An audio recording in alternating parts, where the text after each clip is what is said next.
Good morning everyone and welcome back to another video. It's Monday, Yanis and Simon are cracking on with the stud work. There's a special guest in my apartment doing some work as well. Go and see them in just a moment. And this afternoon I've got something very special planned. I'm actually going to be transcribing the disturbing writing on the wall in the creepiest room of the convent. So stay tuned for that. Let's go see who's in my apartment. So we're in my apartment now that I'm doing up, and we're joined by Duncan today. Duncan, all right. He is, of course, the electrician, the go-to electrician, in fact. Duncan, do you want to tell us what you're doing here? Yeah, we're going to sort of part rewire it really, right, aren't we? I've stripped all the old stuff out, all the sockets and switches and stuff anyway. And I'm just going to start rewiring the sockets, because at the moment I've only got two cables, a red and a blue. And we did an earth wire, which is a green and yellow. So, of course. So I'm going to do, obviously, well, obviously to me, sorry. I'm gonna use the old wires as draw wires, tie new cables on them, and then pull them through so that we now have 3 cables each position to give us an earth or a ground everywhere. Yeah? So, nice one. So obviously we're doing, you got to redo the whole apartment. Well, it's not too bad. All the sockets apart from the kitchen. Yeah. And probably half of the lights, right? Oh, that's not bad. And the mains is terrible as well, right? That's already gone. We can look at that if you like. Yeah, it's a bit dark in here though. Yeah, it is a bit dark. Yeah, but we will actually. Do you want to show us that now? We'll have a look. Yeah. I'd like to have a look at that. Which is easy to say. Lead the way, Duncan. Don't worry, we won't touch your cables. Oh wow, look at that spaghetti monster. That was the fuse box up the top of there, which is obviously a stupid position anyway. I'm tempted, Ryan, to actually put it flush there maybe for you, because we've got this wall is maybe that thick, you know. Like I won't need to stand on the toilet there to reach. You've tried it already? Yeah. So we'll probably turn that into a monster joint box up the top there. Yeah. Because we don't really want to rewire the whole place just for that. No. So that's not a problem. Yeah. You know best, Duncan. We trust your expertise, mate. No Duncan is our in-house, well, not in-house, he's our go-to electrician. I don't live here, honestly. No. You can if you want, Duncan. There's plenty of room. Apartments are available, let's just say. There's a lovely one downstairs I've been working on. No. Yeah. I did have a look at that this morning, Ryan. Oh yeah, what do you think? Yeah, there's a bit of remedial work needed. Just a bit, just mate. A bit, yeah. It does look rather worse for wear considering what it was like. Yeah. I'm not blaming you though, because there's quite a bit of nasty work in there. There is, it was bodged a fair bit. Pretty bad, yeah, you could say I've added to the bodginess. You've added to it, but no, you've removed the bodginess. I've removed the bodginess. That's what I'd say. Such a lovely guy. That's why he's our go-to electrician. It makes us feel great. Yeah, you got to please the clients. Yeah. But anyway, we'll let you crack on with this, Duncan. No problem at all. Now let's go and see what Simon's up to. Right, good morning all. We're back at the convent this morning. Me and Yanis are putting the stud wall up, as you can see behind you, or behind me I should say. So basically what we're doing is we're putting the uprights in, and I've set them 600 apart, with 600 with the gap, because the insulation we've got, the sheets of insulation, they're 600, so they'll just fit in there nice.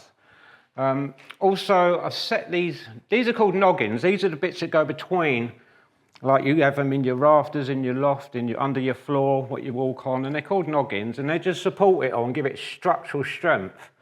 And I've set these at 120 mil, because that's the size of a sheet of plasterboard. So when we put the plasterboard straight up there, the plasterboard will come to the middle, and it gives us a fixing all around the board, if you see. So that's what we're up to this morning. So we're slowly getting there. I've got Yanis up on the lift, and he's drilling up the holes. We pre-drilled the timbers as well. So before we put them up, so I don't know if the camera picks it up, but you'll see the holes in the timber along there. And what Yanis is doing now is he's just following it through with a big drill that goes into the wall. And then he'll put a rule plug in there and a screw, tap it through so the rule plug goes into the wall. And then you can just wind it up. Rather than trying to mark where the holes are, take the timber out of the way and drill all the holes. That just takes forever. So we'll just go straight through the holes that we've pre-drilled in the timber into the wall, and then put a rule plug straight in, then bash it through with a screw, and it'll push it through the timber into the wall, and then you can tighten it up, and it just holds it, rock solid. It's not going anywhere. I mean, not that this is structural anyway, this is more sort of cosmetics, if you like, so it's not supporting the ceiling or anything. So as long as it's fixed safely to the wall, then you know it's going to be absolutely fine for what we need.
Simon? Yeah, good. Very good job, I lovely. Yeah, you like Yeah, it? nice. Yeah, good. I teach you good. Yeah, you did, didn't you? It's time to go into that spooky room again with the writing on the wall and transcribe it. So I've got a notepad and I've got this wonderful light to help me see the writing on the wall. And we see if we can decipher what it says. Follow me.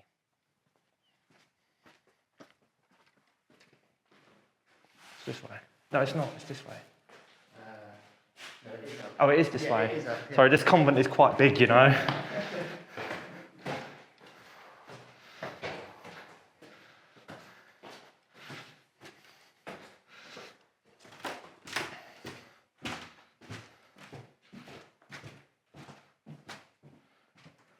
Hello. Only us. Right. Here we are again. Right. Feels spooky just being up here, to be honest. Yeah. Not the biggest fan of this room. Right, let's just turn this light on. Okay, yes, much better. So, well, the first writing on the wall is Les enfants sont souvent morts après l'enterrement, or something like that, which means the children are often dead after the burial, essentially. So quite spooky. So I'm going to take that down right now. I'm writing it down in French, and I'm going to go back to the office and carefully translate it. So that way we'll have the transcription in French and the translation in English. It just gives us more to work with in the future, if we want to show it to someone who's French, for example.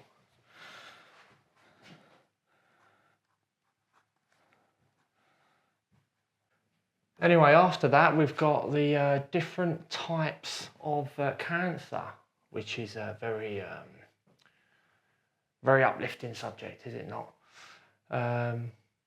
You know, we've been through all this before, but you can clearly see there's a lot to write down and to go through. So I'm going to start doing that as well.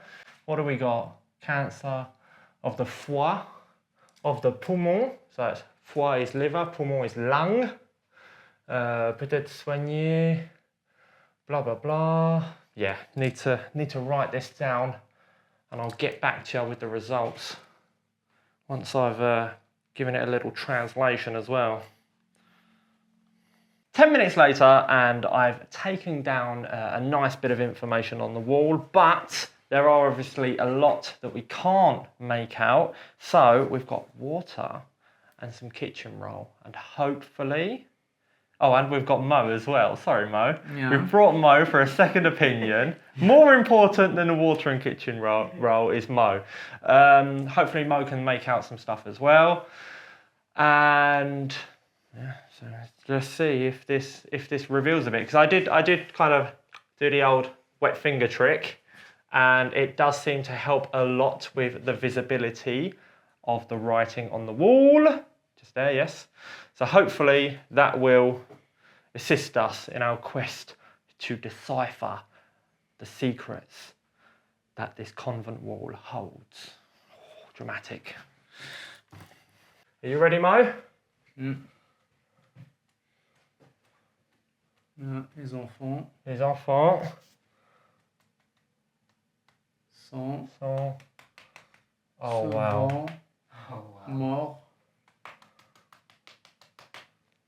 après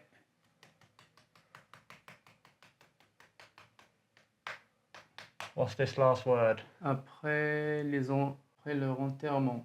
Après leur enterrement. That's it, yeah. So, it is what we suspected. We have successfully deciphered the first sentence with confirmation from Mo. And then, what does that say? Voilà. Type cancer. Yeah, cancer type. Cancer type. And then we've got various types here. Yeah, I think it's I'm gonna have a list there. Yeah, it's a list. Wow, look at how this is coming up. Cancer, so cancer of the liver, lungs, Cancer de foie, poumon. can be peut-être, healed. Greffe le cœur. greffer le cœur, ouais. Oh, I Greffe. have to be careful not to damage that. Alright. This, I haven't managed to make any of this out whilst dry, so this is going to be quite... Just, I want to check this if there is no No, there's no red. red. Oh, so There's no red. yeah. It's not coming off from the wall. So This is hard. What's this? Le port d'armes? that's a bit hard. Yeah, this part, unfortunately, is very challenging. But I think that says le port d'armes, which means Right. it's carrying of a weapon. Arme would be a weapon, like one of those bang bang things. What about where the king, the thing that the king said? Where was that with the king? Do you remember? Oh, that was the deeper writing, wasn't it? Oh, look at that! How this comes up. This method, by the way, everyone, works wonders, and it's not removing the actual writing on the wall, which is good. Parce que sans quelque chose ni odeur. Parce que c'est un liquide. Doesn't have a smell. This is odor. Yeah. This it's like So Mo just deciphered a little bit there. The poison is the liquid that passes without something nor odour, so it's an odourless poison, often used to kill the king. I think this is la reine. La reine and the queen as well, she gets it as well. Ah, l'eau, à l'aide de l'eau. À l'aide de l'eau. So oui. it's not des amis. Ah oui, à l'aide de l'eau. Okay, so it's À l'aide de l'eau. that does make more sense, yeah.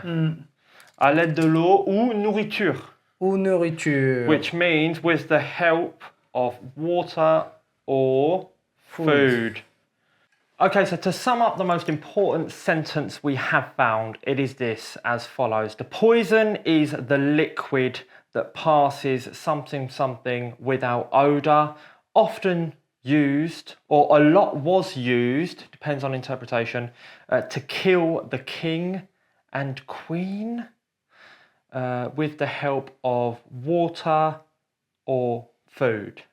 Something along those lines. Thank you, of course, Mo, for helping welcome. to properly decipher the mysteries of this wall. And I've looked up, done a little bit of research to try and find any kings that were poisoned here in France. And I came up with a little article that mentions l'affaire des poisons.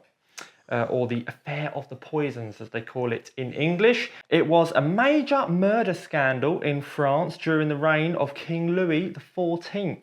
This was between 1677 and 1682, where a number of prominent members of the aristocracy, were implicated and sentenced on charges of poisoning and witchcraft. So this is going back about 350 years. So witchcraft was still a feared pastime, shall we say. The scandal reached into the inner circle of the king. This is quite a serious matter, people. It led to the execution of not one, not two, but 36 people. So yeah, quite the scandal in the king's inner circle. That would definitely have made the news back in the day.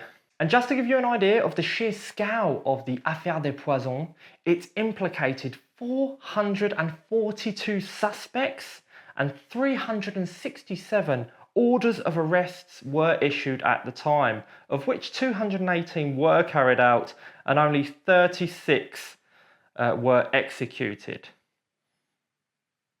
5 were sentenced to the galleys and 23 to exile. This excludes those who died in custody by torture or suicide. Additionally, many accused were never brought to trial but placed outside of the justice system and in prison for life by a lettre de cachet. A lettre de cachet, or letters of the signet, were letters signed by the King of France, countersigned by one of his ministers and closed with the royal seal. So the order came straight from the top. Leaves us with more questions than answers, to be honest. What's something like this doing on a wall in the convent? Sadly, I don't think we'll ever know. Good afternoon, ladies and gentlemen. Me and Yanis have finished the stud work for today, so now we're back up in the office. I just wanted to show you a few more finds that after we finished filming on Friday, I went back out for another hour just over the lawns outside and found a few more bits which I want to share with you because some of them are quite interesting bits. So if we look down here, these are the bits we found. Not this bit, this is something else. I'll explain to you in a minute what that was. But there's some more pieces that we found. I mean, this little button here, it's got like a double loop, like I was saying, where that one's all been squashed. This one's in perfect condition. And it's got a number 6 on it. If that's the way I presume it would be, or it's a number 9 if it's supposed to be that way up. I'm not quite sure. I think these are military buttons, you know, off a military coat of some description. This other piece here, I believe that Alex is going to get some close-up shots for these for you all to see. This is another interesting piece here. It's obviously another, you know, pendant type item, which either the nuns lost or they buried. And I'll show you both sides. I know it's got Jesus on one side, and it's got a lady on it, put it that way, but underneath her there's a little dead person because there's a skull underneath it, which the close-ups will show you later. So there are just a couple more bits that we found. Also, if you remember, I think it was Thursday, when we was up in the loft looking for leaks, we found this little book as well. I mean, it's all written in French. I'll just open it up, show you. It's got these little strip pieces in it. Is that the right way up here? I believe that's the right way up. I think Ryan's going to have a read of it and he'll explain, because I don't know what it says. He'll have a read of it and explain to you, you know, what it says on there, and hopefully we'll be able to find out what these little paper things are. So it's another interesting little find. And I'll just go over to the board and I'll explain to you where we found it, because we found something else interesting up while we was up in the loft looking for leaks. If you do want to see these finds, I believe they're going to be on Facebook later, and there'll be a link in the description below. So, you know, check that out and you'll be able to see close-ups of them. Okay, so back at the board now. If you remember, we showed you these pictures of the layout of the grounds and what have you, where the vegetable patch is and where we detected and all that. And there's something that we didn't realise, what we've seen as we've looked at these over and over again. These are the original 2 little photos, or postcards, I presume they are. And then we blew them up. And on here, don't know if you, I hope you can see that, there's a little dormer sitting out the roof there. And I believe it's right there, that little piece, just sticking out there. Now that's quite, because you can't see that from outside, that's gone now. But from inside the loft, where we found that little booklet, there's something very special up there as well, which, you know, we was all curious about what it was. And we've worked it out now so that it all makes sense. So what we do, we go back in the loft now, and we'll show you what that is. Okay, so we're up in the attic space now. This is where we found the little book. It was just sitting on here. Maybe someone picked it up, in the past and sat it up there. But this is what we discovered. Well, we're not discovered. This is what we noticed, and we wondered what it was for, because there's nothing in the ceiling, and there's no hole down the bottom here. It all looks original, and it's a massive winch. There's a great big handle that obviously fits on here to winch, to winch it up. You can see the square peg on there. Well, that square hole fits on. Obviously, remove the nut, put it on, and it will fit on there to wind, this round, if you like, to pull the winch up. Also, there's a brake system here as well. If you see, that would release the brake, and as you push that down, this piece here will tighten up on this wheel, just as the brake system. It's sort of extra sort of safety feature that's designed into it. A bit like the whole old, wagons that the horses used to pull along. So if we travel over here, what you can see here, let me come around this side. What you can see here is there was a dormer that was here before. Now, if you notice these timbers here, a lot smaller than the bigger ones and a lot more newer, where that's been filled in. And that was where that dormer in the photo that we showed you come out. What we were thinking was, on this structure that's here, there was a jib or an arm that come out, went through the dormer, and was able to, so that they could winch produce up, sacks, like the bag seal I showed you, there would have been big sacks that have been filled with corn and flour maybe, so that they could make their bread and things. And obviously this was where the dormer went out. From the outside you don't see it, but it's only when we noticed it on the photos that we could see that there was a dormer. So it's the end of the day now, and Simon wants to show me something. Okay, Simon, what is it? Well, it's nothing. Well, it's not that interesting. Okay. What it is, it's a little book we found up in the loft space when we was up there, or in the attic, if you like. But it's all written in French, and I was hoping that you would be able to maybe translate it Well, to everybody to see, what it actually says on yeah, there. I do believe that it's actually written in French because we are in France, Simon. So that makes perfect sense to me. Yeah, and I can actually read it because I just so happen to speak French. So it says papier d'Arménie, which means paper of Armenia. So I'm guessing that is the brand itself. And then it says pour purifier l'air des habitations, to purify the air in your homes, essentially. And what do you think? Do you think they would have tore a piece of that paper out and then lit it, maybe, or burnt it, like an incense type? Exactly that. And of course it says papier d'Arménie with someone's signature there. Oh, now this is quite interesting. On the back, nous prévenons le public que des gens peu scrupuleux vendent sous le nom de papier d'Arménie. So essentially, what the rear is telling you here is be careful of counterfeits. And you can tell it's the real deal by the signature on each piece of paper that you would burn, just like one of those, what they call incense sticks, But there is no date, sadly. But I'm guessing if we Google it, we may be able to find kind of when this particular model was manufactured. But I do find it funny that even back then they were making counterfeit goods, just like in today's day and age. So nothing really changes, does it? But I wonder if it does still smell. Yeah, very interesting find. Anyway, thanks for showing me. Maybe we should take a little piece off and light one and just Yeah? see, you know, see if... Let's risk it. So I've got my papier d'Arménie, and let's purify this air, Simon. Let's see what happens. I'm curious to see. You know what? Mind your hat. You found it. Maybe you should do the honours. You want me to do it? It's up to you. I'll light it. Come on then. I'll hold it and you Okay, do the teamwork. lights on. Why not? Teamwork makes the dream work. Perhaps it just smoulders, maybe. It smells like smoke. Oh no, I can smell it. Can you? Mm. Maybe I'm a bit too close to it. Can you smell it? Yeah. So now the air has been purified. We'll see you all tomorrow.